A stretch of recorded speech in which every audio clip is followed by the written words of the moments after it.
যেই লোকটার নাম আমাকে বলবো, অনেকে দেখি এই লোকের নাম বলতে লজ্জা পায় কিংবা ভয় পায়, যদি আবার আওয়ামী লীগ সরকার না থাকে তাহলে কি হবে। তিনি হচ্ছেন প্রফেসর ইউনূস। যদি সাদা কলারদের মধ্যে যদি একজন অপশক্তি থাকে তাহলে আমি বলবো এই ভদ্রলোকটি। ওনার কাছে প্রথম আমার যে প্রশ্ন, সেই প্রশ্নটা আমি অনেক জায়গায় করেছি।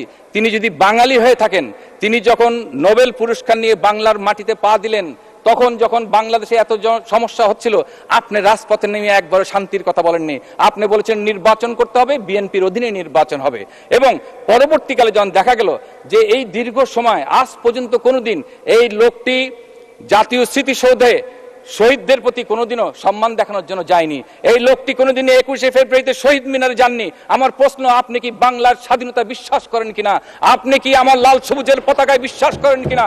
আপনি কি আমার 30 লক্ষ শহীদদের আত্মার প্রতি আপনি তাদের প্রতি অসম্মান করেছেন কিনা? বিভিন্ন জায়গা থেকে তার গ্রামীণ থেকে সে টাকা সরিয়েছে।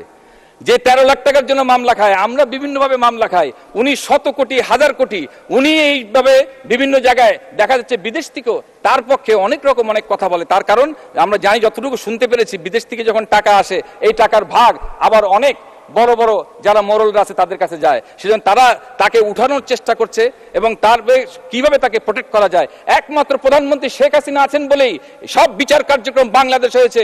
বঙ্গবন্ধুর হত্যার বিচার হয়েছে, স্বাধীনতা বিরোধী অপশক্তির বিচার হয়েছে।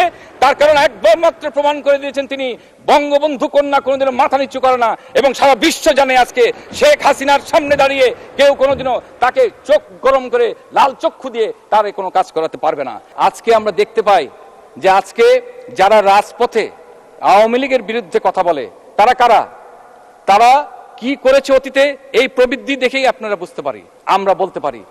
আজকে তারা স্বাধীনতা বিরোধী অপশক্তি, যারা 2001 সালে আমাদের বহু মহিলাদেরকে যারা নৃশংসভাবে অত্যাচার করেছে, তারা সবাই মিলে আজকে এক হয়েছে। কি কারণে? আওয়ামী লীগকে হটাতে হবে। কেন আওয়ামী লীগকে হটাতে হবে সেই কথা কিন্তু তারা বলতে পারে না। আমরা বিভিন্ন সময় বিভিন্ন জায়গায় যখন টক শোতে যাই, তখন বিভিন্ন ধরনের শুরু বলে দেশ শেষ হয়ে গেল, দেশ শেষ হয়ে গেল। কিন্তু যখন তাদেরকে প্রশ্ন করা হয় যে আপনারা যুক্তি সহকারে উপস্থাপন করুন কোথায় দেশ শেষ হলো, তখন কিন্তু তারা সেটার কোনো উত্তর দিতে পারে না, বিভ্রান্ত করে। তাই আমি সকল সংসদ সদস্যদেরকে বলবো, যেভাবে মাননীয় প্রধানমন্ত্রী শেখ হাসিনা দিন রাত নিরলসভাবে কাজ করে যাচ্ছেন, আসুন আমরা সবাই যার যার এলাকায় যে কিভাবে দেশের কিভাবে আমরা উন্নয়ন করেছি সেটা প্রচার করতে থাকি, যাতে মানুষকে যেভাবে বিভ্রান্ত করা হচ্ছে সেই বিভ্রান্ত যেন বাংলার মানুষকে তারা করতে না পারে। যাতে প্রমাণ করতে পারি আমরা একমাত্র শেখ হাসিনার নেতৃত্বে এই দেশে উন্নয়ন হয় এবং 2041 সালে আমরাই একমাত্র এই দেশে স্মার্ট বাংলাদেশের দিকে এগিয়ে যেতে পারবো। আজকে কিছু কিছু হোয়াইট কলাররা আছে যারা সব সময় আমাদের বিরুদ্ধে কথা বলে। আমরা দেখেছি 2007 সালে যখন তত্ত্বাবধায়ক এসেছিল, এই আওয়ামী লীগের অনেক নেতাকর্মী, আমি সহ, আমাদের জেল জুলুমের অনেক কিছু হয়েছিল। মাননীয় প্রধানমন্ত্রীর ভালোবাসা স্নেহের কারণে এবং সঠিক পথে ছিলাম বলে আমরা সেদিন সেই বিপদের হাত থেকে মুক্ত হয়েছিলাম। আর আজকে দেখি যেই সমস্ত লোক আমার মার নামে মাত্র 13 লাখ টাকা নিয়ে তার নামে একটা মামলা হয়েছিল, ইংলিশে বলা হয়তো 1.3 মিলিয়ন, বলতে মনে হয়তো অনেক কিছু, কিন্তু আজকে দেখি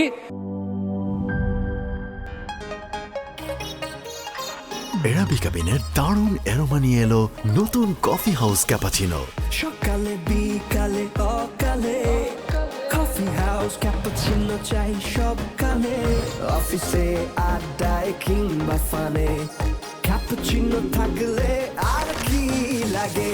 coffee house, coffee house, coffee house. Coffee house, আড্ডাকে করো ক্যাপাচিনোময়।